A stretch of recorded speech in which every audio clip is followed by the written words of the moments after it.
Hoy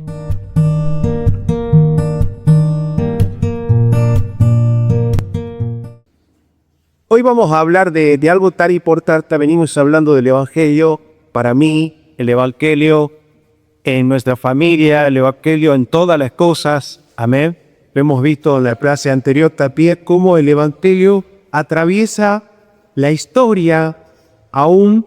Hemos visto cómo ese Evangelio dice, diseño perfecto de Dios desde el principio hasta el fin, tiene el mismo propósito. Amén. Poder restaurar todas las cosas como al principio, para que vivamos para la gloria de Dios. Y hoy vamos a hablar de algo puntual que nos concierne a todos como iglesia, como congregación, y cómo el Evangelio debe afectar o debe manifestarse, o cuál es la voluntad de Dios, de cómo Dios quiere mover el Evangelio dentro de la congregación. También dentro de la iglesia, cómo este Evangelio se ve manifestado dentro de la iglesia. Por eso el título que hoy vamos a ver hoy es algo nuevo, la iglesia o como una comunidad creada por el Evangelio. ¿Amén? Entendiendo que el Evangelio no solo es el mensaje de salvación, sino es el plan perfecto y redentor de Dios. ¿Ve? Ya teniendo una mirada macro, ¿sí? Y amplia de lo que es el Evangelio, que es lo que venimos hablando desde tiempo. Vamos a tomar como versículo clave, primero de Timoteo capítulo 3, versículo 14 y 15, que lo tenemos atrás. Esto te escribo, aunque tengo la esperanza, y es el apóstol Pablo, pidiéndole a Timoteo, de ir pronto a verte, porque si tardo, sepas cómo deben conducirte, mira estas palabras demarcadas, en la casa de Dios, que es la iglesia del bien viviente, columna y baluarte de la verdad. ¿Ven? Hoy vamos a enfocarnos en estos dos versículos y a tratar de desglosar estas palabras y lo que Pablo estaba tratando de transmitir a Timoteo y también a nosotros a través de decir o de dar este contexto al expresarse y hablar de la iglesia.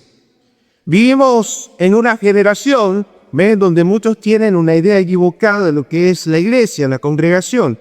Algunos creen que la iglesia simplemente es un edificio, un lugar donde venimos a reunirnos, a cantar, a recibir alguna palabra de parte de Dios y luego irnos y volver a casa. Otros piensan que es un lugar donde se realizan reuniones religiosas o actividades sociales, ¿no? Ayudar, Onica Feliz, el merendero. Pero eso obviamente está totalmente lejos del concepto bíblico, donde la palabra del Señor nos enseña que la iglesia es un pueblo redimido por Cristo. Amén. La iglesia es un pueblo que ha sido comprado a precio de sangre por Cristo. Es una comunidad sobrenatural, porque a nosotros nos congrega en este lugar la verdad de Cristo y el poder del Espíritu Santo es más allá de la naturaleza. Amén. Por eso decimos que es una comunidad sobrenatural, creada y sostenida por el poder del Evangelio y la obra del Espíritu Santo. ¿Qué nos sostiene? El poder del Evangelio y la obra de su Espíritu Santo. Justamente en estas semanas hemos estado hablando del libro de Segunda de Juan. El pastor está predicando el día sábado, que es lo que nos une como congregación. Y el libro de Segunda del Juan nos dice que lo que nos une como congregación es la verdad de Cristo y del Evangelio. Amén. No nos une la simpatía, no nos une que nos cae bien unos y otros no. Nos une la verdad del Evangelio. Amén. Eso tenemos que tenerlo claro y conciso en nuestras vidas. ¿Por qué? El Evangelio no solo cambia el destino eterno, o nos vamos al cielo o al infierno, cambia los corazones, las relaciones y las comunidades enteras. Amén. Tenemos testimonios preciosos del poder del Evangelio, hablo del siglo XV, siglo XVI, siglo XVII, en donde hombres de Dios usados por el Señor en Inglaterra, en Escocia, en Irlanda, hombres como yo, Knox, como Owen, puritanos usados por el Señor y con una doctrina reformada han podido cambiar la realidad de país, como lo que les acabo de decir. Amén. Inglaterra es un país totalmente corrompido, lleno de violencia, lleno de alcoholismo, de vicios, de inmoralidad. Y a través del poder de Dios en el siglo XVII, el Señor transformó toda una nación, toda una sociedad. ¿Qué quiero decirles con esto? Hay poder en el Evangelio. Amén. ¿Sabe qué es lo peligroso de todo esto? Es que nos hemos acostumbrado a vivir sin un evangelio de poder. Estamos teniendo un evangelio solamente teórico, doctrinal, pero nos olvidamos que el evangelio es obtenido por el poder del Espíritu Santo de Dios. Donde hay transformación, donde hay cambio, donde las vidas realmente tienen un vuelco tremendo y el poder de Dios se manifiesta. Decida que tenés al lado, ese es el evangelio en el que creemos. Amén.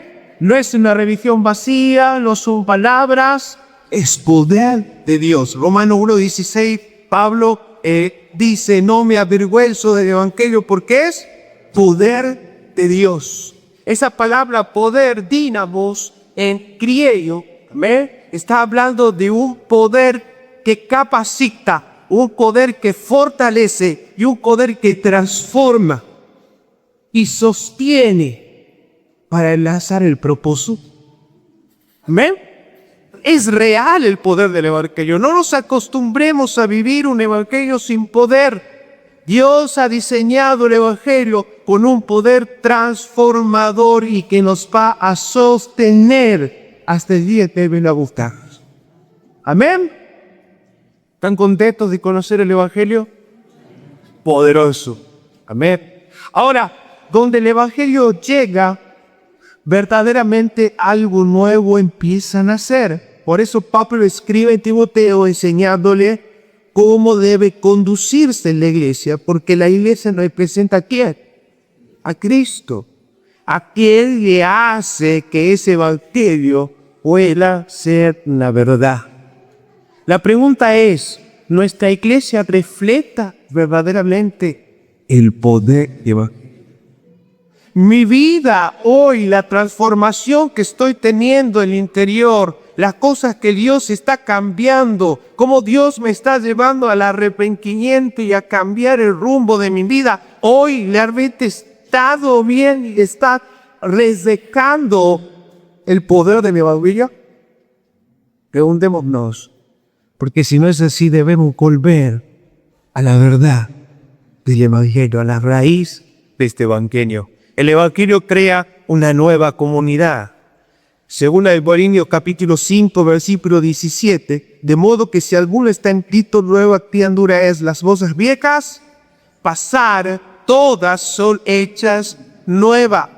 El evangelio no es simplemente información religiosa, el evangelio tiene poder para transformar las vidas. Tu vida, mi vida, la vida de nuestra familia, la vida de nuestra sociedad, la vida de nuestra provincia. El evangelio tiene el poder para transformar. Amén. Lo estamos creyendo así, lo estamos viviendo así. Antes de Cristo vivíamos para nosotros mismos. Éramos esclavos de pecado, buscábamos nuestra propia gloria, estábamos separados de Dios. Pero cuando Cristo salva a una persona, ocurre un milagro espiritual. Dios cambia nuestra naturaleza. Dios cambia nuestro corazón. Dejamos de ser para empezar a adoptar y tomar la forma de Cristo, no por nuestra fuerza, no por nuestra voluntad, no por nuestra convicción, sino porque el poder del Espíritu Santo del Evangelio empieza a actuar de la manera tal que transforma desde el interior. Ese es el poder. Eso es lo que el Señor quiere que como iglesia manifestemos. Ahora, la iglesia está formada por personas imperfectas, pero transformadas con la gracia. Lo maravilloso del evangelio es que une personas totalmente diferentes. Une ricos con pobres, jóvenes con ancianos, hombres, mujeres, personas de diferentes historias, culturas, y ahora todos son un cuerpo que buscan como fin la gloria de Dios. Y es tremendo, ¿verdad? Si usted se pone a analizar hoy lo que estamos, ahora mismo, venimos de vidas totalmente diferentes, familias totalmente diferentes, pero todo eso el Señor lo quiere usar para su gloria.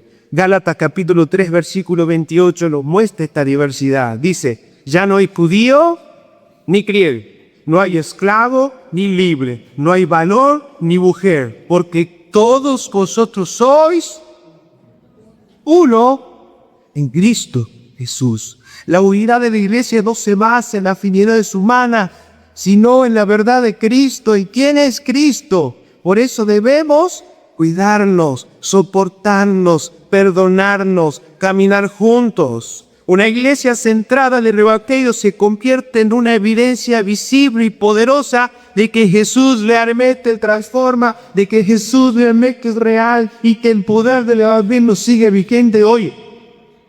Pero tiene que haber evidencia.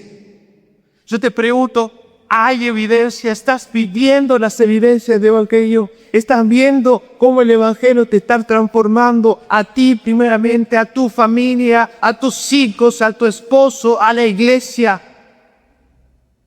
Debe verse la evidencia del Evangelio. El Evangelio es poder de Dios. Y es algo que hoy en esta noche quiero que quede impregnado en su mente y en su corazón. La iglesia es la casa de Dios. Siguiendo con este mismo versículo que hemos tomado al principio, 1 de Timoteo capítulo 3, versículo 15, la casa de Dios. Pablo llama a la iglesia la casa de Dios, y la palabra que usa aquí para casa hace alusión a la familia. Amén. Cuando habla de casa, está hablando de que la iglesia es una familia espiritual. Esto significa que la iglesia no es un club religioso ni una organización humana. Somos hijos adoptados por Dios. Somos una familia bajo un mismo Padre. Amén. Romanos capítulo 8, versículo 15 nos da la verdad tremenda. Pues no habéis recibido el espíritu de esclavitud para estar otra vez en el temor, sino que habéis recibido el espíritu de adopción por el cual podemos clamar como papá querido, papá amado. Hoy ya no somos solamente creyentes, hoy ya no somos solamente siervos. Sobre todas las cosas, el título más grande que podemos tener delante del Señor, somos hijos de Dios, adoptados, amados por nuestro Padre. Quiero que en esta noche usted pueda sentir ese amor del Señor, pueda experimentar esa compañía, esa protección, ese poder del Padre que no los abandona, del Padre que los sostiene, del Padre que los guarda, del Padre que los protege.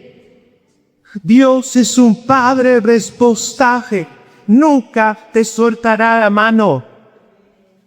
Decíselo a tu hermano, Dios es su Padre responsable. Tenés su Padre amoroso. ¡Qué maravilloso! Esa es la verdad del Evangelio. Amén. Ahora, el Evangelio no solo nos perdona legalmente, también dijimos que nos introduce en el amor del Padre. Muchas personas crecieron quizás en hogares violentos, fríos, indiferentes, llenos de rechazo, pero Dios quiere que su iglesia sea distinta, sea diferente. La iglesia debe reflejar el corazón del Padre. Escuchá, vos, yo, lo que estamos aquí, más que nada, antes de quizás formar el carácter, formar aquello y disciplinar y que hay que hacerlo, porque es parte del amor de Dios. Amén. Pero su iglesia debe manifestar el corazón del Padre en amor, en paciencia, en compasión, en gracia, en verdad, y agrego disciplina. Amén. Eso es lo que tiene que manifestarse verdaderamente o lo que Dios quiere para la iglesia. Eso es lo que Dios quiere que se mueva entre nosotros como iglesia. Yo le pregunto, ¿se está viendo esto entre los otros? ¿Se está viviendo esto primeramente en tu vida? Porque siempre tenemos el ojo para criticar, ¿no? Acá no siento amor, acá no siento esto, acá. Yo te pregunto primeramente en ti, como hijo de Dios, como creyente del Señor, ¿tu vida está manifestando eso?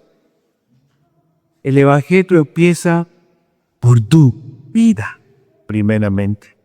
Amén. Lo más cercano. Ahora, ¿cómo debe comportarse la familia de Dios? Acá Pablo nos da un pequeño o grado discernimiento de lo que Dios quiere que entendamos que somos. Sed pues imitadores de Dios como hijos de Dios. La iglesia debe comportarse como hijos de Dios. Ahora, como hijos de Dios, hablamos diferente, tratamos diferente, reaccionamos diferente. No podemos actuar como el mundo dentro de la iglesia. Por eso aquí no puede haber pleitos, chisme, enemistades, contienda, divisiones. No puede existir, porque eso pasa en el mundo. La gente necesita ver algo diferente dentro de nuestras congregaciones. La gente necesita ver el amor de Dios, la compasión, la restauración a través de tu vida. Porque el pastor no es el único que forma la iglesia. La iglesia está formada por cada creyente que forma parte de este cuerpo. Y es responsabilidad de todos manifestar el carácter de Cristo. Amén. Amén. Ahora, la iglesia debe ser un lugar donde el cansado encuentre descanso, el pecador encuentre gracia, el quebrantado encuentre consuelo, el arrepentido encuentre restauración, no juicio y condenación. Amén. Eso es lo que tiene que manifestarse como iglesia. Hoy Dios está enseñando qué está esperando de nosotros como iglesia. Que Dios está esperando de nosotros como congregación, como hijos de Dios, como partes de este cuerpo redimido. Amén. Pregúntese en esta noche, ¿qué está reflejando su vida? Está reflejando nuestra iglesia. La cultura del reino es diferente a la del mundo. Jesús vino a establecer un reino completamente distinto al sistema del mundo. El mundo dice, defendete, busca tu felicidad, haz lo que quieras, tener la última palabra. Si te lastiman, vengate. Pero Jesús nos enseña algo total y radicalmente diferente. Amén. Y lo podemos encontrar en las bienaventuranzas de Mateo 5. Las bienaventuranzas de Mateo 5 nos revelan el carácter de un hijo de Dios. ¿Cómo debe ser un hijo de Dios dentro y fuera de la iglesia? Vamos a ver en estas bienaventuranzas, y cada vez que usted piense cómo reaccionaría Dios, piense en las bienaventuranzas. Vuelva a leer en Mateo 5. Mateo capítulo 5, versículo 3 dice, de bienaventurados los pobres de espíritu, porque de ellos es el reino de los cielos. Ser pobre en espíritu significa reconocer nuestra debilidad, reconocer nuestra necesidad, reconocer que necesitamos apoyo, que no somos autosuficientes, que no nos fabricamos solos, que no somos independientes del cuerpo. Eso es ser pobre de espíritu. Y aquellos que realmente reconocen que no pueden por su vida, que no pueden con su familia, y vienen a buscar al Señor, y vienen y hablan con los hermanos para pedir oración, ellos van a recibir respuesta de parte de Dios. Amén. Mientras y tanto te creas autosuficiente, mientras y tanto te creas que pueden con todas las cosas, no vas a poder ver el poder de Dios manifestado en tu vida. Porque el reino de Dios es para los pobres de espíritu. ¿Cuántos aquí se reconocen necesitados, vulnerables, débiles, en tentaciones? Todos. Es ahí donde el poder de Dios se manifiesta en la humildad del corazón. Él reconoce la necesidad. Amén. Mateo capítulo 5, versículo 4 dice: bienaventurados los que lloran, porque ellos recibirán consolación. Ahora, que entre llorar o este sufrimiento no está hablando de lágrimas que brotan por una situación en particular dolorosa de angustia. Está hablando de corazones que están siendo contrictados porque reconocen que ya han fallado al Señor, que el arrepentimiento ha venido de una manera tal a su vida que se manifiesta de forma evidente aún en su estado de ali. Y el Señor, cuando reconocemos ese dolor que hemos causado a Cristo a causa de nuestro pecado, es ahí donde el poder de Dios nos consume. Amén. Mientras si tanto no reconozcas tu pecado, no reconozcas tu maldad, Dios no puede consolarte. Dios no puede darte descanso. ¿Te acuerdas del Salmo 51? Y los salmos que escribió David cuando estaba padeciendo por no haber confesado su maldad. Dice que sus huesos se carcomían, su salud se deterioraba por no haber confesado su maldad. Pero en cuanto él confiesa su maldad, recibe el perdón del Señor y es restaurado. Amén. Solamente podemos experimentarlo cuando hay dolor por nuestro pecado y el arrepentimiento genuino. Mateo capítulo 5, versículo 5 dice: bienaventurados los mansos, porque ellos recibirán la tierra por heredar. Ahora, la mansedumbre no es una debilidad, es el poder bajo control. Amén. Es renunciar, por ejemplo, a la ira, renunciar a la venganza, renunciar al odio, renunciar a la justicia propia y decir: el Señor es mi vengador, eres mi juez, Él hará justicia. Amén. Bienaventurados aquellos mansos, porque ellos van a recibir la promesa de Dios. Ellos van a recibir la respuesta, la protección, el cuidado de ese Dios justo, de ese Padre que nos sostiene. Amén. No se defienda solo. En cuanto usted se defiende solo, Dios dice: toda la justicia la hizo Él. No necesita mi justicia. En cuanto usted defiende, grita, patalea, denuncia y hace y deshace, no permite que el poder de Dios y la justicia de Dios se manifieste. Por eso dice la palabra: en la ira del hombre no obra la justicia de Dios. Amén. Solamente estos mansos van a poder ver la respuesta del Señor.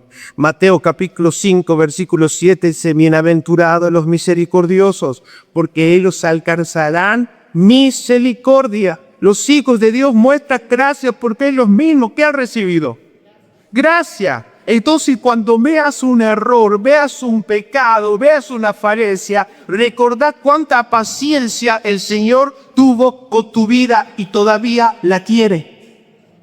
Recordad cuántos pecados el Señor perdonó. Recordad cuántas batallas el Señor cubrió con su sangre y que lavó. De la misma manera debemos, dice Gálatas, perdonar y mostrar misericordia. Amén.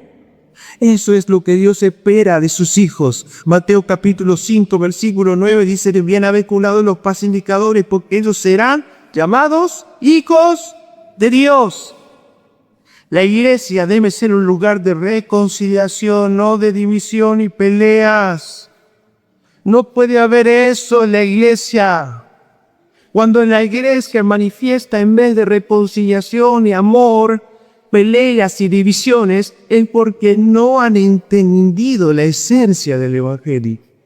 Es porque quizás todavía no conocen a Cristo.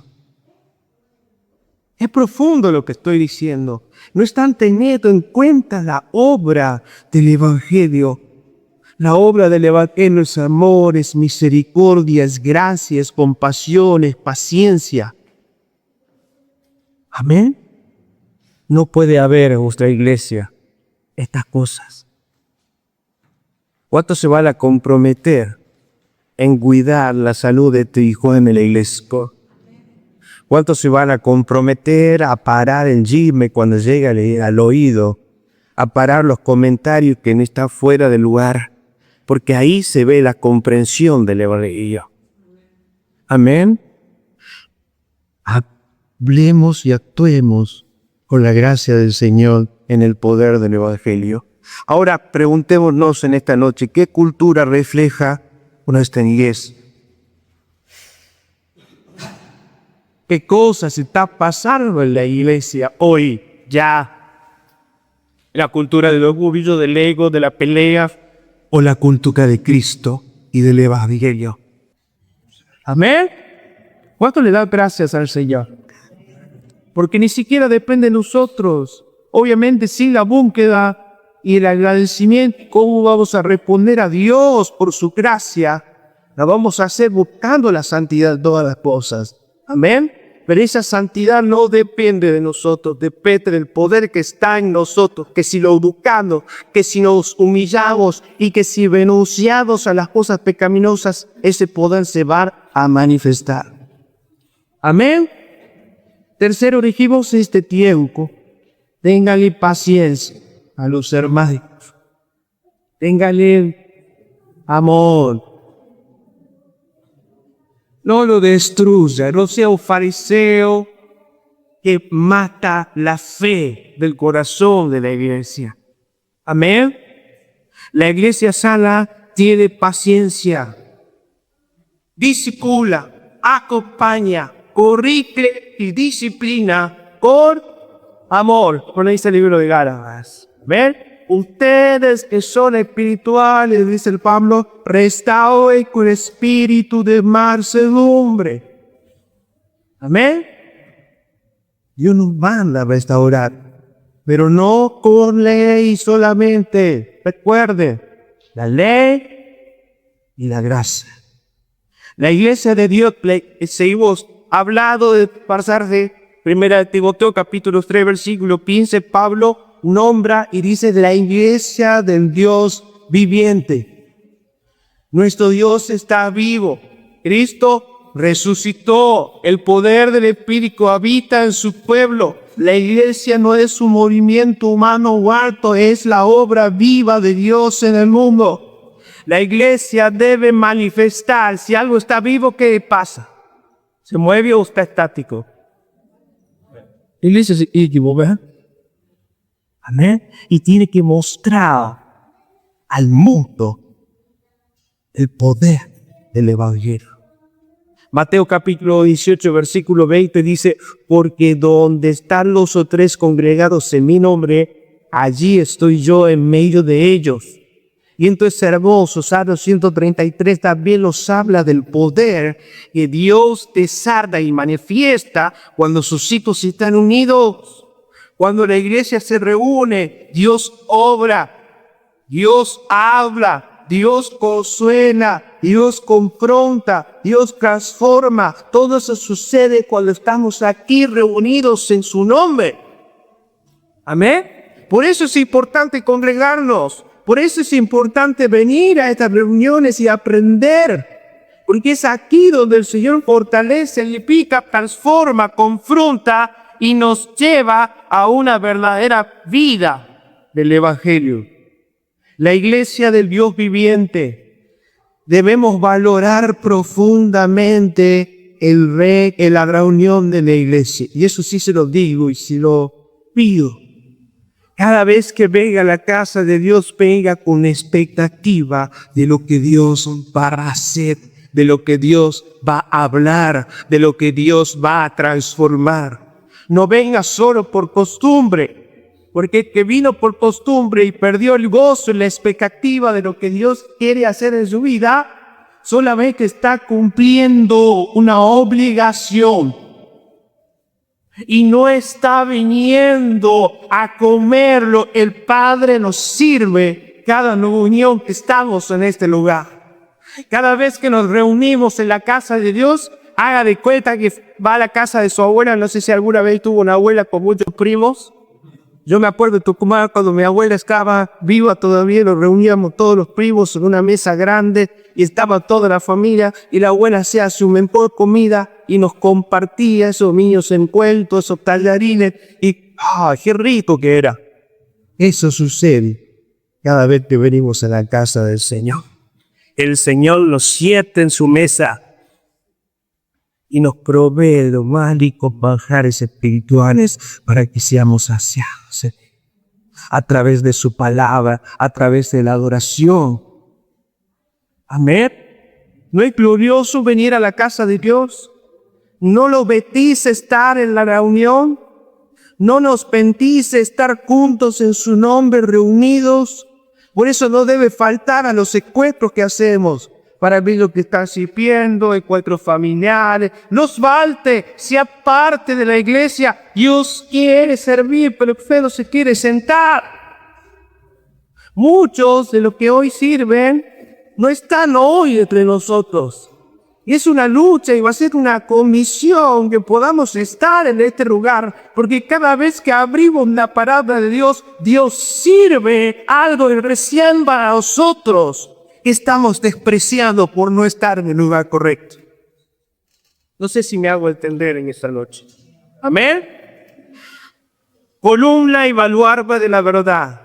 Timoteo capítulo 3 nos habla que la iglesia es la columna y el baluarte de la verdad. La iglesia sostiene y proclama la verdad del evangelio. ¿Qué es una columna? Algo le sostiene firmemente en una estructura.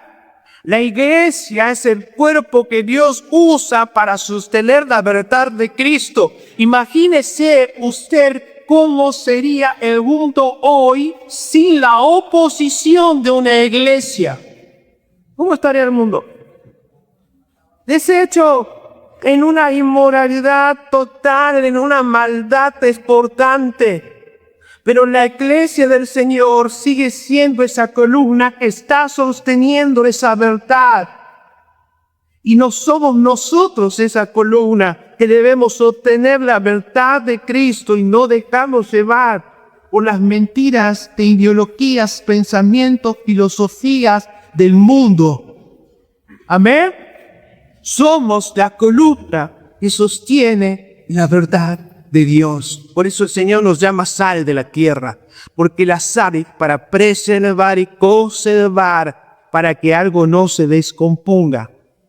Entonces, al ser nosotros la sal de la tierra, somos aquellos que están evitando que este mundo se siga pudriendo y descomponiendo. Amén. ¿Se está dando cuenta del poder que tiene su iglesia? Gloria a Dios. Eso es el evangelio. Somos baluarte de esta verdad. El baluarte era la parte más fuerte de la defensa que rodeaba la ciudad, de donde se protegía de los ataques. Era como algo que sobresalía de las murallas para poder observar y atacar a aquellos que venían en contra de ese castillo o de esa fortaleza. Eso es usted. Alguien está atento, alguien que está velando, alguien que está al resguardo de la verdad de Dios y la defiende con su vida. Amén. El libro de Hechos nos saca de ser testigos del evangelio. Y ser un testigo es alguien que es capaz de dar su vida por una causa y una verdad. ¿Usted es capaz de dar su vida por la verdad de Cristo? ¿Usted es capaz de morir por Cristo? Entonces, yo voy a morir. Van a empezar viviendo. Para Cristo. Amén. Empiece viviendo hoy para el Señor. Pues somos muy pasionales, sí. Empiece viviendo. Si está incapaz de morir, también es capaz de vivir por esa verdad. Amén. El mundo necesita ver en nosotros, como dice Mateo capítulo 5, versículo 14, vosotros sois la luz del mundo. Una ciudad asentada sobre un monte no se puede esconder. Necesitamos ser luz. El mundo necesita ver aquí entre nosotros. matrimonios transformados, familias restauradas, vidas santas, amor genuino y una unidad verdadera en su pueblo. El mundo necesita ver algo diferente de lo que está acostumbrado a ver. Hoy, entre mis alumnos, preguntaba cuántas familias de ellos viven con su papá y su mamá. Voy a decirles que el 90% de mis alumnos tiene sus padres separados. Y sufrió un llamado de atención tan grande, tan poderoso en mi corazón. El Señor nos dice, unamos la familia. Trabajemos con una familia unida. Moramos a nuestro egoísmo, a nuestro ego, para sostener la estructura que Dios nos ha dado para cuidar. Es su familia. ¿Sabe cómo les llamaban los puritanos del siglo XVI a la familia? Las pequeñas iglesias. Tu familia es una pequeña iglesia donde tú, hombre, eres el sacerdote y el pastor, el encargado de que Cristo sea glorificado entre tus hijos. Amén. Esas son nuestras familias, las pequeñas iglesias que el Señor nos ha dado para pastorear y cuidar. Amén. Podemos entenderlo en el Espíritu. Podemos entender la responsabilidad que tenemos por ser estos baluartes, esta columna de la verdad. Columna y baluarte. Eso significa que no basta solo con predicar correctamente y tener la sana doctrina y no irme por acá o por allá. No, también debemos vivir correctamente. ¿Ven? Nuestra conducta puede adornar el Evangelio. Después de Tito capítulo 2, versículo 9. O puede desacreditar delante del mundo el Evangelio de Cristo. Tu forma de vivir, tu forma de actuar. No mire al otro, mírese usted. Mírese usted, sus actitudes, su comportamiento, su manera de reaccionar. Puede o acercar y adornar y hacer atractivo ese evangelio o hacer de ese evangelio algo que esté desacreditado por nuestra vida y por nuestras sanciones. Amén. Tenemos ese llamado, iglesia. La iglesia como testimonio al mundo. Jesús dijo, Juan capítulo 13, versículo 35, en esto conoceréis todo que son mis discípulos, si tuviereis amor los unos por los otros. El amor entre los creyentes es una evidencia poderosa de que han nacido de nuevo. Si no hay amor entre los otros, muy probablemente no somos todavía hijos de Dios. Porque el poder transformador del Evangelio y la adopción del Padre coloca en lo profundo de nuestro corazón un amor fraternal por la iglesia, un amor fraternal por tu hermano que tienes sagrado. Si no hay amor, no quiero compartir, no quiero saber nada, me alejo, solo vengo a asistir, no pertenezco, evidentemente. O estoy mostrando señales de que quizá todavía no he sido santo y estoy practicando una religión. ¿Me está entendiendo? Es profundo, el amor es la evidencia. Un mundo lleno de odio, de división, de egoísmo. La iglesia cera del amor de Cristo se convierte en una luz brillante en medio de esta oscuridad. Las personas deberían poder entrar a la iglesia y decir, aquí hay algo diferente. Aquí Cristo de verdad real. Estos evangelios no son solo de palabra. Realmente cree que el poder de Dios y el Espíritu vive dentro de ellos. Y ese testimonio es el que va a traerlos a Cristo. Amén. Ahora, pregunta si ya terminando esta noche. ¿Estoy viviendo verdaderamente como parte de la familia de Dios? ¿Estoy viviendo verdaderamente como un hijo, una hija de Dios? Mi vida refleja el carácter de Cristo. Mi vida refleja su amor, su misericordia, su gracia, su bondad. Estoy edificando o dañando a la iglesia. Y fuerte esta pregunta para hacernos hoy. ¿Realmente estoy sumando a que el cuerpo sea nutrido, a que el cuerpo sea bendecido, a que el cuerpo sea edificado? ¿O con mis acciones, con mi rebeldía, con mis malas formas, estoy destruyendo y desgranando el cuerpo de Cristo? Pregúntese en su interior, ¿qué estoy haciendo para que la iglesia crezca, sea edificada, sea bendecida y que otros más vengan al conocimiento de Cristo? Pregúntese en su corazón, ¿nuestra congregación muestra la belleza de la congregación? Cuando llegan a nuestras iglesias, porque hay hermanos de todas las congregaciones, pueden ver a Cristo, pueden ver la belleza de Cristo, pueden ver la amabilidad, el respeto, el saludo, la hospitalidad que un hijo de Dios debe tener. Pregunto, empecemos a corregir todas estas cuestiones. No puede ser que alguien venga de afuera y nadie se acerque a saludar, a ubicarlo en una silla, a decirle cómo está, Dios te bendiga y recibirlo con un abrazo.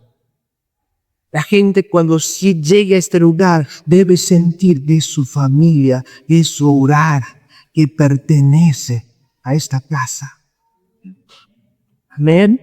Y no solo al ingreso, sino sostener esa amabilidad, ese amor, ese compañerismo toda la vida del presente. Amén. Para terminar, el Evangelio crea una nueva familia, una nueva cultura, ya no la del mundo, sino la del reino. Mateo 5. Una nueva identidad, una nueva manera de vivir. La iglesia existe para mostrar la gloria de Cristo. No somos perfectos, pero somos un pueblo transformado por la gracia de Dios, que apunta y está direccionado a ser un Cristo. Amén. Póngase de pie. Vamos a orar.